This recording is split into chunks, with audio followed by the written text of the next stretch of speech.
Good afternoon everyone. हम लोग जहां तक ऑप्टिक्स में पढ़े थे उसके आगे फिर पढ़ना अपना शुरू करने वाले हैं आज से।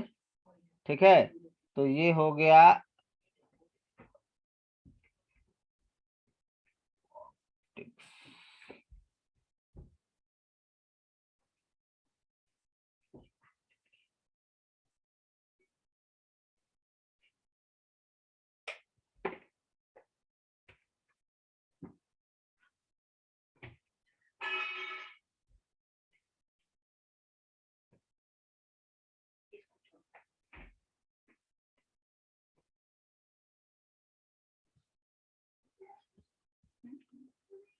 चलिए, तो ये हम लोग एक बार लास्ट वाला ये वाला टॉपिक शायद पढ़े थे लास्ट में।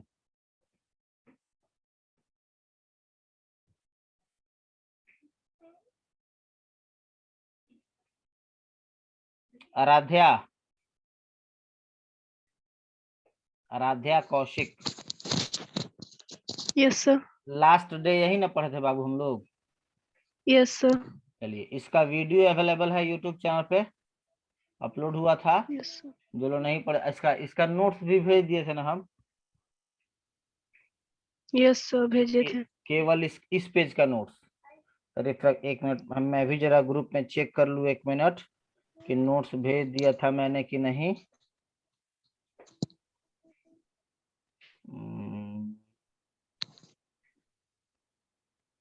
हाँ, भेज दिए थे बाबू। तो आज इसके आगे हम लोग पढ़ने चल रहे हैं। ठीक है, ये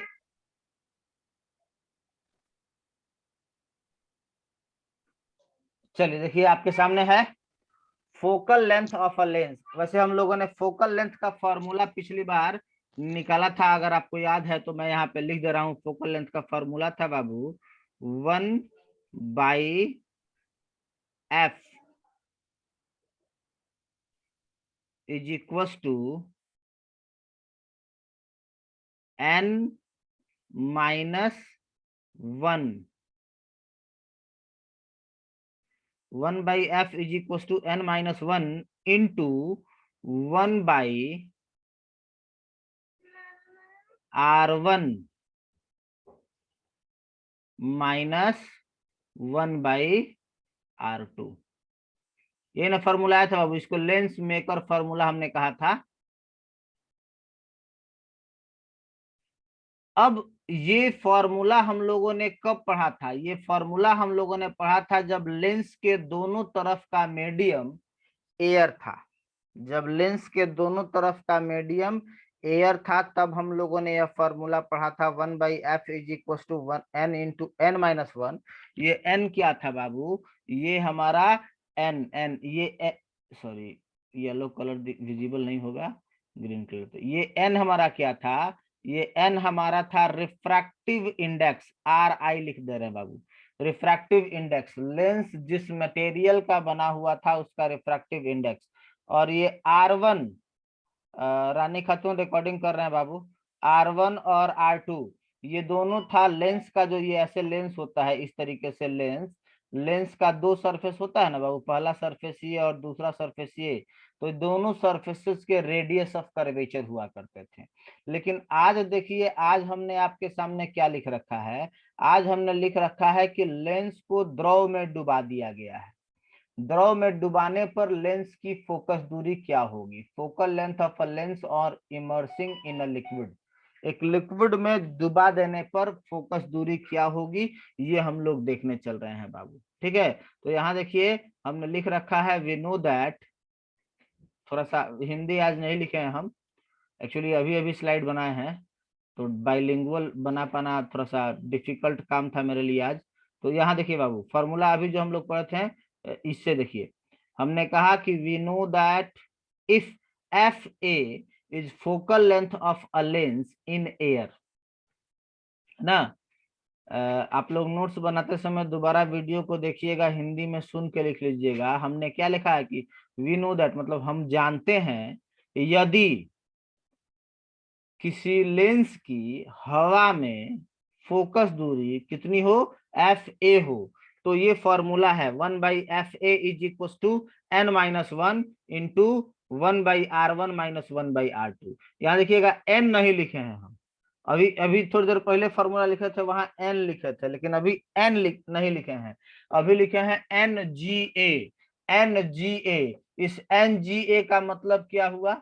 इस NGA का मतलब मैं आपको यहाँ लिख देता हूं। इस NGA का मतलब क्या हुआ? अभी इसको डिलीट कर दूंगा मैं। NGA का मतलब हुआ बाबू रिफ्रैक्टिव इंडेक्स, RI केवल लिख दे रहे हैं, refractive index of lens, with respect to air, है ना। FA मतलब सॉरी NGA का मतलब refractive index of lens with respect to air, ठीक ना। अब बाकी सारी बातें वही है बाबू, है ना, बाकी सारी बातें वही है। कहने का सेंस कि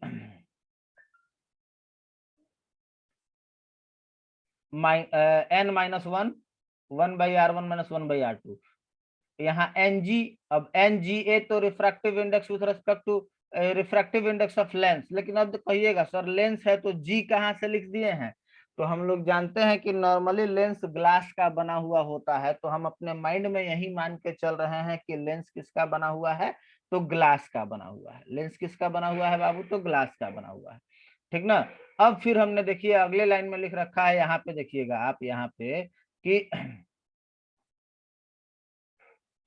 आप यहाँ पे देखिएगा हमने लिख रखा है कि if lens is kept in a liquid, if lens is kept in a liquid of refractive index NL लिखे हैं बाबू, रिफ्रैक्टिव इंडेक्स NL, एक लिक्विड में लेंस को डाल दिया। तो जैसे अभी थोड़ी देर पहले हमने कहा था कि लेंस को हवा में रखा गया है, अब लेंस को कहाँ रखा गया है? तो अब लेंस को रखा गया है एक लिक्विड में, और उस लिक्विड का रिफ्रैक्टिव इंडेक्स है बाबू NL, उस लिक्विड का रिफ्रैक्टिव इंडेक्स है NL, और लिक्विड में रखने पर उसका फोकल लेंथ चेंज हो गया, और कितना हो गया? FL हो गया। If lens is kept in a liquid of refractive index NL and its focal length is changed and becomes FL, lens को रखा गया है NL अपवर्तनांक वाले एक द्रव में, जिससे कि उसकी फोकस दूरी बदल करके FL हो जाती है, ठीक है। तब बहुत कुछ हमने नहीं किया, यहाँ देखिए बहुत कुछ नहीं किया हमने, क्या किया वो बता रहे हैं। यहाँ पर जो NGA था, यहाँ पे NGA, बस G तो वही रहेगा, ग्लास ही रहेगा, लेकिन एयर नहीं रहेगा, लिक्विड रहेगा, तो बस यहाँ पे क्या लिख दिया गया है बाबू? NGL लिख दिया गया है, NGL लिख दिया है। मतलब इस बार रिफ्रैक्टिव इंडेक्स लेंस का है विथ रेस्पेक्ट टू लिक्विड। ये क्या है बाबू? ये है हमारा रिफ्रैक्टिव इंडेक्स ऑफ लेंस, ये है हमारा refractive index of lens with respect to liquid, जिस लिक्विड में डुबोया गया है उस लिक्विड के रेस्पेक्ट से, है ना, विथ रेस्पेक्ट टू लिक्विड। बस बहुत, दोनों इक्वेशंस में किसी को कोई प्रॉब्लम है तो हैंड रेज कीजिए बाबू। क्या चेंजिंग किए हैं, इस चेंजिंग में यदि किसी को प्रॉब्लम है तो हैंड रेज कीजिए, अदरवाइज मैसेज में लिखिए नो प्रॉब्लम, ताकि हम आगे बढ़ें।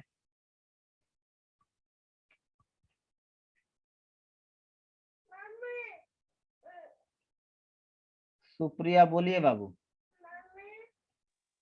सर वहाँ पे 1/2 किए हैं ना, वो उसके बाद कौन वाला? नीचे सर FL है, L फॉर लिक्विड। यहाँ पे सर 1/2 है ना, इसके नीचे से हमको उतना नहीं आ रहा है। नहीं नहीं, अभी 1/2 पे मत जाइए, अभी इसके ऊपर तक जितना समझा दिए, इसमें कोई समस्या है तो बोलिए। नहीं, उसमें सर कोई प्रॉब्लम नहीं है। चलिए चलिए, तब आगे बढ़ते हैं। रानी खातून, रानी अनिशा ने भी बोला नो प्रॉब्लम, और किसी को? नो, शबनम को नो प्रॉब्लम। चलिए वेरी गुड, आगे बढ़ते हैं बाबू। अब इन सारी चीजों को जो स्क्रीन पे, ये दोनों इक्वेशंस हम लोग समझ गए अच्छे से। अब इन दोनों इक्वेशंस को समझने के बाद हम क्या करते हैं कि आगे बढ़ते हैं। अब हमने यहाँ लिख रखा है बाबू, देखिएगा 1/2, है ना, यहाँ हमने लिख रखा है 1 डिवाइडेड बाई 2। इक्वेशन फर्स्ट ये हो गया और इक्वेशन 2 ये हो गया। इन दोनों को डिवाइड कर रहे हैं तो ये हो गया 1/FA इसका LHS और 1/FL इसका RHS LHS। तो देखिए इधर लिखा है हमने 1/FA divided by 1/FL। Divide करेंगे ना तो ये वाला सेम चीज है, जो सेम चीज है उसको हमने काट दिया। जो सेम डिवाइड करते हैं तो सेम चीज कट जाता है, तो ये कट गया है ना। तो ऊपर में ये बच जाएगा और नीचे में ये बच जाएगा, दिखाई दे रहा है।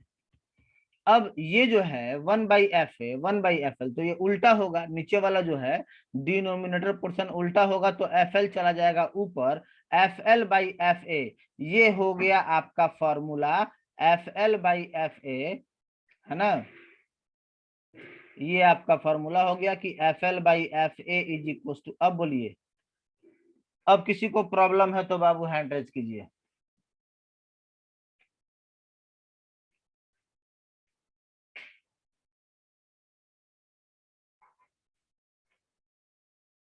No problem. Samiksha Verma, Aaradhya Kaushik, no problem.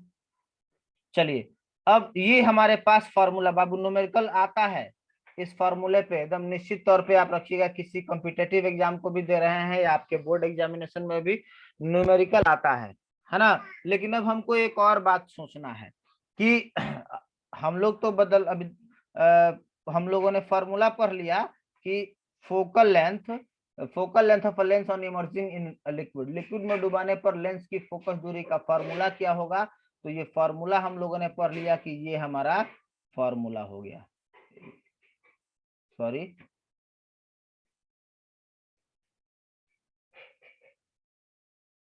ये हमारा फॉर्मूला हो गया बाबू, ठीक है। लेकिन अब सवाल है कि कैसे फोकल लेंथ चेंज होगा, तो इस बात को हम समझते हैं बाबू अलग से, है ना। इस बात को समझने के लिए आइए, ऊपर वाले में यहाँ देखिएगा, ऊपर वाले को खींच रहे हैं, यहाँ पे समझा रहे हैं। ऊपर वाले में लिखा हुआ है NGA। ये बाबू रिलेटिव रिफ्रैक्टिव इंडेक्स है, हम लोग ऑलरेडी पढ़े हुए हैं। NGA मतलब रिफ्रैक्टिव इंडेक्स G का। G के बारे में अभी हमने कहा कि G लेंस है, लेंस नॉर्मली ग्लास का होता है, इसलिए हमने G रखा है। और NGA, तो इस NGA का मतलब क्या हो जाएगा बाबू, इस NGA का मतलब हो जाएगा बाबू NG/NA, NG/NA ठीक है। फिर दूसरा देखिए, दूसरा इसमें लिखा हुआ है ये वाला NGL। ये दोनों को हम समझाने का प्रयास कर रहे हैं बाबू। NGL है ना, तो इस NGL का मतलब क्या हो जाएगा बाबू, तो जैसे NGA का मतलब NG/NA, तो वैसे इसका हो जाएगा NG/NL, ठीक है। मतलब थोड़ा सा इसको हमने डिटेलिंग इसका किया, तो समझ में आ रही बात बाबू।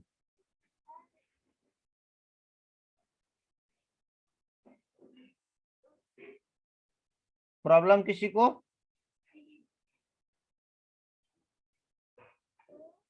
चलिए, अब इन दोनों की बात करें, इन दोनों की अगर हम लोग बात करेंगे ना बाबू। अच्छा, एक है NGA/, अब एक बात समझिए, इसमें ऊपर वाला पोर्शन दोनों का तो बराबर है, NG है, लेकिन नीचे वाले पोर्शन एगो का है NA और एगो का है NL, है ना। Na का मतलब रिफ्रैक्टिव इंडेक्स ऑफ एयर और NL का मतलब रिफ्रैक्टिव इंडेक्स ऑफ लिक्विड, है ना।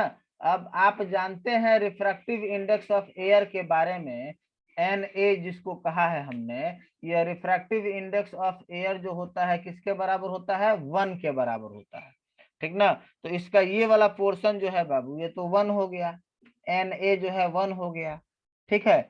अब यहां समझना है, दूसरा है अब NG और NG ऊपर दोनों का न्यूमरेटर बराबर है, अंश बराबर है, तो दोनों के हर की चर्चा करनी है। तो दोनों के हर की अगर आप चर्चा करोगे ना, तो आप कहोगे कि NL is greater than NA। हवा का रिफ्रैक्टिव इंडेक्स सबसे कम होता है बाबू 1 से कम किसी मीडियम का रिफ्रैक्टिव इंडेक्स नहीं होता है। तो अब हवा छोड़ के कोई भी लिक्विड ले लेते हैं ना, तो उसका रिफ्रैक्टिव इंडेक्स 1 से बड़ा होगा, इसलिए हमने लिख रखा है कि NL is greater than NA।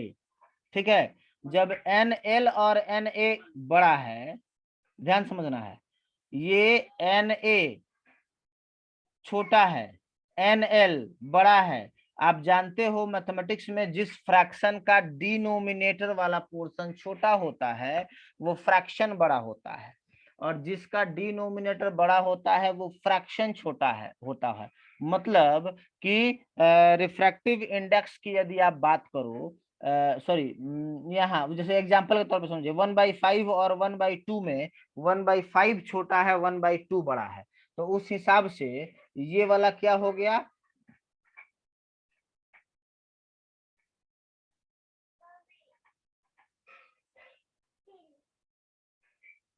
थोड़ा सा माउस कर्सर, उस हिसाब से ये वाला क्या हो गया बाबू, ये वाला हो गया स्मॉलर, है ना, ये वाला हो गया हमारा स्मॉलर।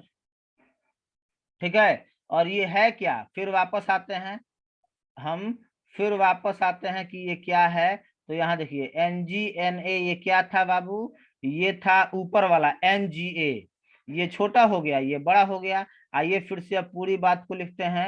हमने क्या लिखा कि NG जो है NGA, सॉरी एक बात गड़बड़ हमने लिख दिया बाबू, ये वाला, ये छोटा नहीं होगा, ये बड़ा होगा।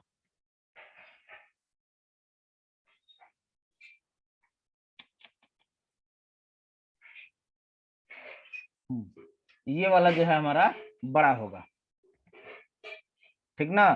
क्यों बड़ा होगा, क्योंकि इसका डिनोमिनेटर छोटा है। अब हमने कह दिया बाबू कि NGA जो है ये बड़ा हो गया किससे, तो NGL से, है ना। अब दोनों तरफ से हम 1 माइनस कर लेते हैं, दोनों तरफ से हम 1 माइनस कर लेते हैं, ठीक ना। दोनों तरफ से हम 1 माइनस कर लेते हैं बाबू, तो यहाँ भी 1 माइनस कर लेते हैं, और बाकी कुछ किया नहीं हमने, तो वही बात रहेगा कि ये वाला बड़ा और ये वाला छोटा, कुछ किया नहीं ना बाबू। NGA बड़ा है और NGL छोटा है, ये क्लियर हो चुका है पहले ही। तो दोनों तरफ से 1 घटा, जब सेम माने एगो नंबर है 5, एगो नंबर है 7, 5 7 से छोटा है। अब 5 में से भी एक घटा लीजिए तो 4 होगा, और 7 में से भी एक घटा लीजिएगा तो 6 होगा। अभी भी 6 बड़ा रहेगा, मतलब जो पहले बड़ा था वो अभी भी बड़ा है, क्योंकि सेम चीज घटाया गया है। तो सेम चीज घटा, अब यहाँ पे जो है ना, इस ये अगर डिवाइडेड बाई में चला जाएगा, इसको अगर हम लोग इस पोर्शन को हम डिवाइडेड बाई नीचे लेके चले जाते हैं ऐसे, है ना।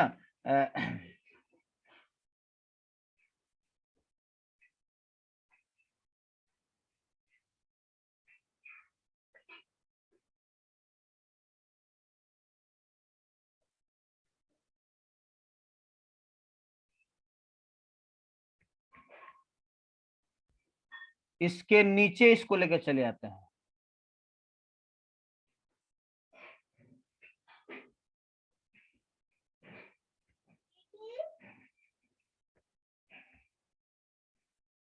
ठीक है।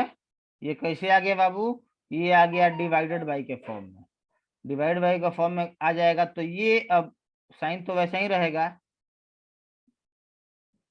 ग्रेटर देन 1 रहेगा बाबू। बोलिए इतनी बात समझ में आई आप लोग को।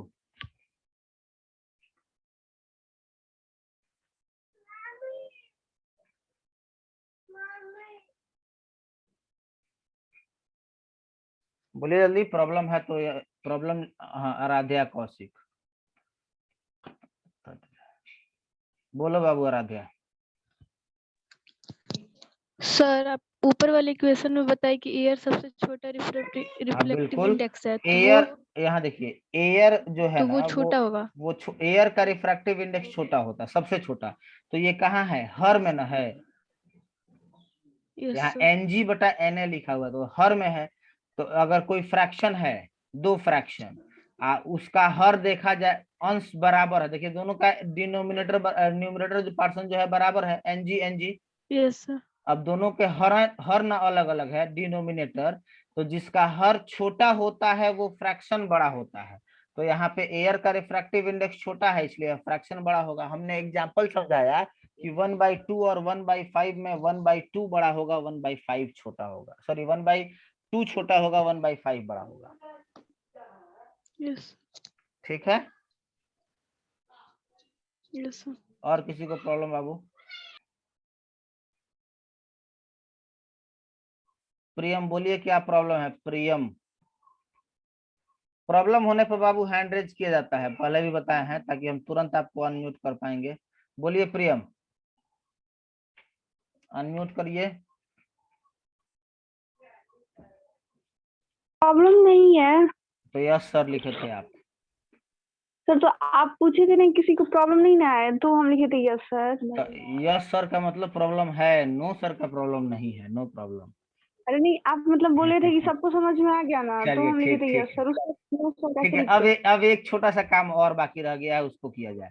ये हमारा देखिएगा, ये अभी जो हम लोग का आया ये वाला पोर्शन, इसको देखिएगा, तो जो आपका फॉर्मूला आया है ना, फॉर्मूले का RHS है NGA-1 अब बटा NGL-1। तो यहाँ पे आप इसको उठा करके, इसको और इसको उठा करके आप यहाँ पे ले जाकर रख सकते हैं। जब ये NGA-1 NGL-1 बराबर है किसके? FL बटा FA के। एक मिनट बेटा, हमारा माउस प्रॉब्लम कर रहा है थोड़ा सा। हाँ, तो ये हमारा क्या हो जाएगा? ये हो जाएगा, हमने यहाँ पे लिख दिया बाबू FL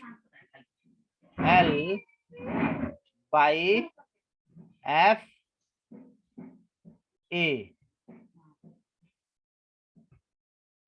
है ना, इज ग्रेटर देन 1, है ना। तो अब क्या हो जाएगा? फिर तब हो जाएगा हमारा FL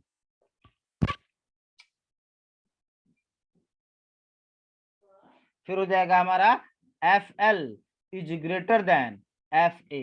मतलब हुआ कि एयर में कोई भी लेंस रखा हुआ है, उसको एयर में से निकाल के किसी भी दूसरे मीडियम में आप डाल दीजिए, एयर में से निकाल के किसी भी दूसरे लिक्विड में डाल दीजिए। बस जरूरी है कि वो दूसरा वाला लिक्विड ट्रांसपेरेंट होना चाहिए, तभी तो उससे लाइट आएगा जाएगा, है ना। तो एयर में उसी लेंस का फोकल लेंथ कम होता है ना, और लिक्विड में डाल देने पर उसी का फोकल लेंथ अधिक हो जाता है।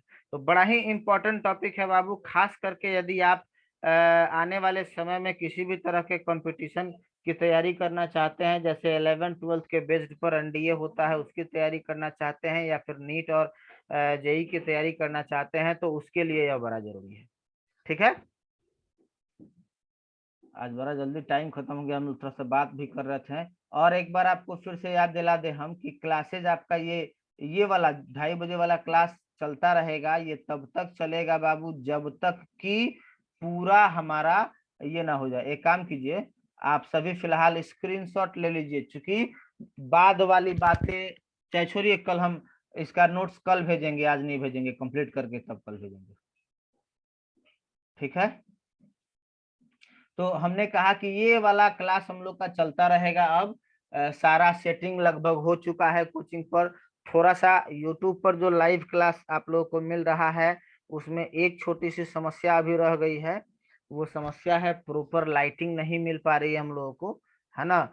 तो खैर, अब बहुत ज्यादा इन्वेस्टमेंट हम लोग करने वाले हैं नहीं, वो क्लास कंटिन्यू चलेगा। यूट्यूब लाइव पर सारे सब्जेक्ट्स के क्लास चलेंगे, है ना। और हम लोगों का फिजिक्स में ये वाला जो क्लास चल रहा था वो कंटिन्यूअसली चलता रहेगा। ये तब तक चलेगा जब तक कि हमारा ये ऑप्टिक्स मतलब रे ऑप्टिक्स खत्म ना हो जाए, मतलब ये वाला एक यूनिट कंप्लीट करके तब इस क्लास को बंद करेंगे।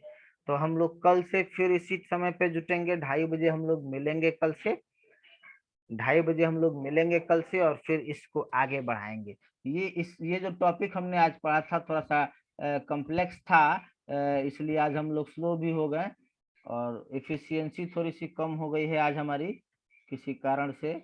अगला स्लाइड में आपको दिखा देना चाहता हूं, आगे हम लोग को क्या पढ़ना है। आगे हम लोग को पढ़ना है deviation through a thin lens, किसी पतले लेंस से विचलन। ये कंप्लीट हो सकता है बाबू, देखिएगा डायग्राम समझिएगा खूब अच्छे से आराम से। ये देखिए, ये एक लेंस हो गया L, है ना। लेंस का ये वाला जो लाइन है वो प्रधान अक्ष है, हाई लेंस का बीचों बीच हमने द्वारक खींच दिया है। दोनों का जहां इंटरसेक्शन होता है बाबू, ये जहां दोनों लाइन आके कट रही हैं, इसको बोलते हैं प्रकाशीय केंद्र। प्रकाशीय केंद्र के बारे में हम लोग पहले पढ़ चुके हैं।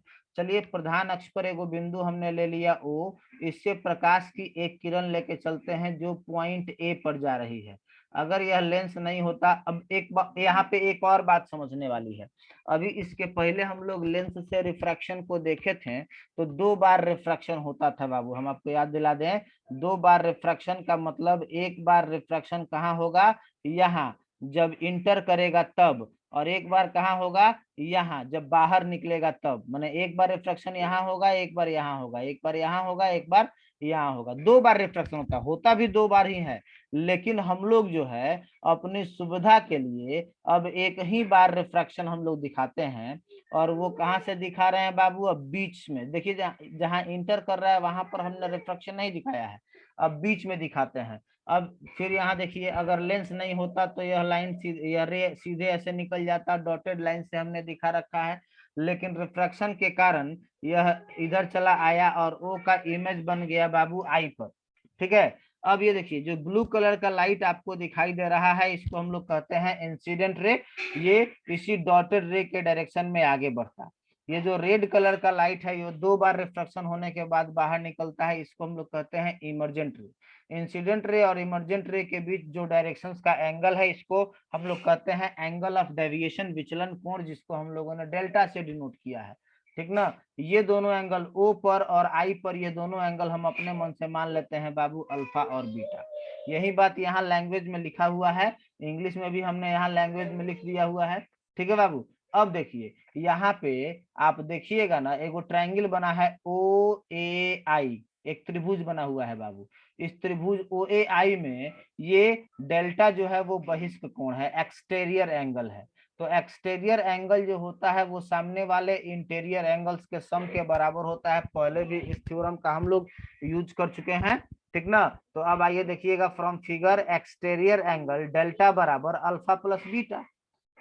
डेल्टा बराबर एक्सटेरियर एंगल मतलब बहिष्क कोण, डेल्टा जो हो गया वो अल्फा प्लस बीटा के बराबर हो गया, है ना। और फिर हम लोग कहते थे कि अगर एंगल स्मॉलर हुआ तो अल्फा होगा tan अल्फा के बराबर और बीटा होगा tan बीटा के बराबर। देखिए हमने यहाँ लिख रखा है, अल्फा बराबर tan अल्फा, बीटा बराबर tan बीटा, है ना।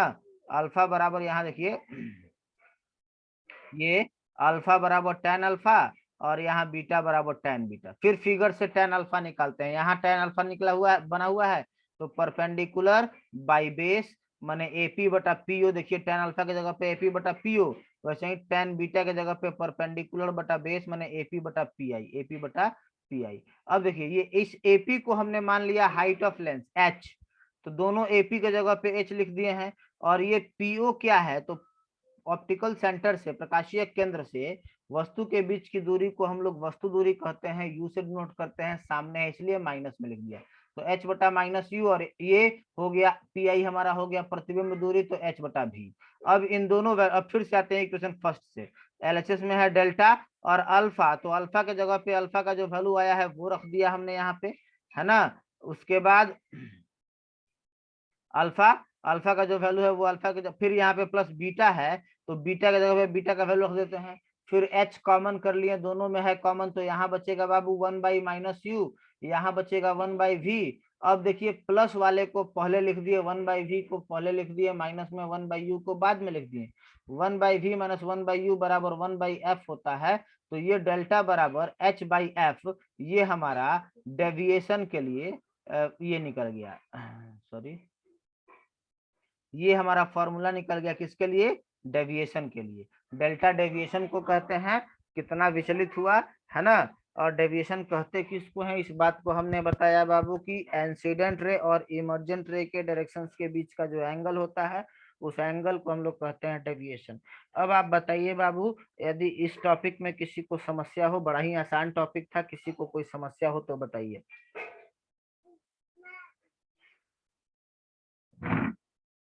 हैंड रेज कीजिए प्रॉब्लम्स, अदरवाइज लिखिए नो प्रॉब्लम।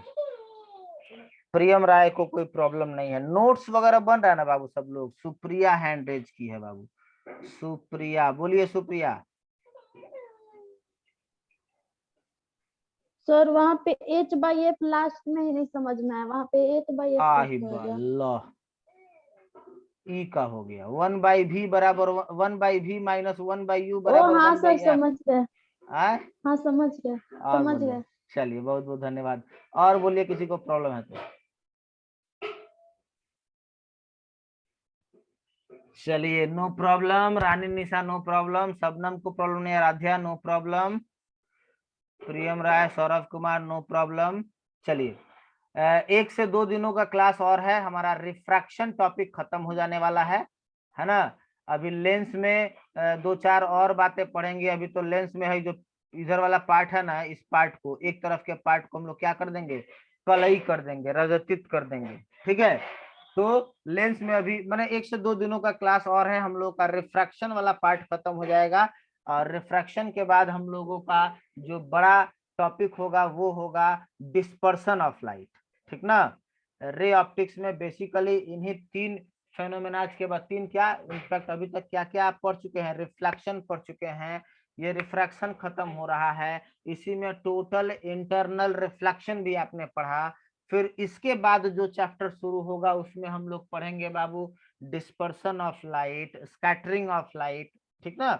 तो ये 5 फेनोमेनास हम लोग को पढ़ने थे रे ऑप्टिक्स में। उसके बाद हम लोग कुछ ऑप्टिकल इंस्ट्रूमेंट्स के बारे में जानेंगे, जैसे ह्यूमन आई के बारे में, फिर फोटोग्राफिक कैमरा के बारे में, फिर हमारा क्या बोलते हैं टेलीस्कोप, माइक्रोस्कोप, इन सब के बारे में पढ़ेंगे, है ना। लगभग 15-20 दिनों का क्लास अभी और है, रे ऑप्टिक्स में ये खत्म होगा। तो आपको फिर से याद दिला दें, आप सभी को 2-2 बार फिजिक्स क्लास अटेंड करना है। एक बार आप अटेंड करोगे यूट्यूब लाइव में, जो कि बिल्कुल स्टार्टिंग से फर्स्ट बुक स्टार्ट हो रहा है, और ये वाला आप करते रहोगे क्लास यूट्यूब जूम ऐप पे।